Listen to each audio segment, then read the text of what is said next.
Hi, I'm Mads Torgersen from the C# Language Design team. I'll take you through some of the features we've added in C# 7.0, the new version of C#. Let's start small. Here are some numbers.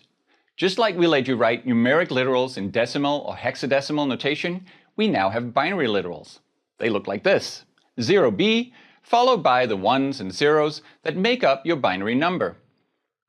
Literals often get long, especially binary literals, which is why we added digit separators in the form of underbars between digits. They can be used in any numeric literal, of course, not just binary. You can have as many as you want, but here, let's stick with a binary literal with just one separator. Now, let's talk about tuples, one of the major features of C# 7.0.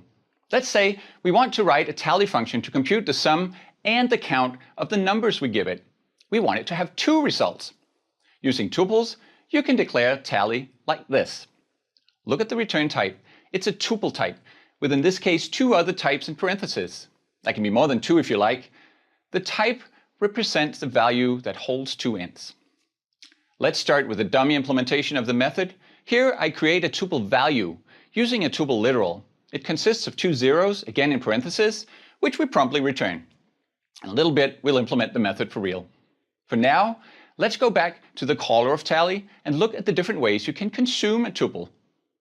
All tuples have members named item 1, item 2, and so on that I can use here to get the sum and the count. You can always use these names to get at a tuple's elements, but they aren't very good names. How can the caller know which is the sum and which is the count? Let's give them better names. The tuple now declares names for its elements. The consumer can still use item 1 and item 2, but they can also use sum and count, the names we just declared. You can also add names to a tuple literal like this. As you can see with the literal, it's not a problem to return or otherwise assign a tuple with different names. Tuples mix just fine, regardless of the names, as long as the types match up. A third way to consume a tuple is to not even hold onto the tuple itself, as we do in T here, but to deconstruct it right away. What's going on here is that I declare two new variables, sum and count, and immediately split the tuple into its parts, assigning each to a variable. Now we can use those variables directly in subsequent code, as with sum and count here. Now, let's go implement this method for real. We need a for each loop to go through all our values, and each time around, we update the result tuple in R. I simply create a new tuple from the old one and reassign it into R. There's no need to be concerned that creating new tuples like this all the time costs a lot of allocation. Tuples are structs, that is value types, so they are created locally and are passed by copying the contents. Tuples are in fact mutable, and the elements are simply public mutable fields. So if I want, I can instead update R by first updating the S field and then incrementing the C field. So that's tuples. Now let's talk a bit about local functions.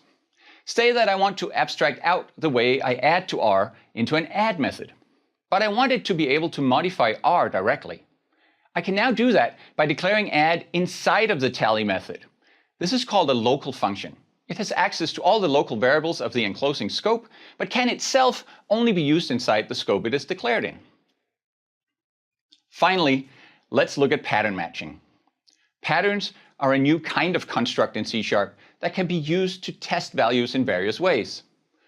Among other places, patterns can be used in is expressions. Here is the simplest possible pattern, a constant pattern, here using the constant value null. The is expression here simply tests whether the given value O is null. The type pattern is more interesting. Just like you're used to from the is expression, it checks to see if O is an int. But if it is, then the new variable I now holds that integer value. So in the subsequent code, since we can only get here if the is expression was true, we can use that integer value I directly. Patterns can also be used in switch statements, which have been greatly enhanced in C# 7.0. First, we can now switch on anything. The switch expression is no longer limited to primitive types and strings. And if we start from the bottom, we of course still have default sections and cases with constants, as with null here. But we've now generalized case clauses to hold patterns. So think of the null here as a constant pattern. That doesn't make any difference, of course, until we start using type patterns in case clauses. Here, we are now checking to see if the incoming shape is a circle, and if it is, we can call it C, and we can use it as a circle in the body of the case, getting at the circle-specific radius property, for instance. Now, we can do the same with rectangles, but we want to also add a special case for squares, which don't have their own type in this example, but are simply rectangles with equal sides. So here, the case clause has a when condition, further filtering the input that it triggers on. The when condition is just any Boolean expression, which is similar to the exception filters that we added in C# 6.0 to catch clauses. And similar to those, if you don't fulfill the extra conditions, you just fall through to the next case, the next rectangle case in this example. So that was a sampling of some of the new features to come in C# 7.0. There are more, and to learn more about them, go to my recent blog post, and of course, install Visual Studio 2017 and play with it. Have fun with C# 7.0, and thanks for watching.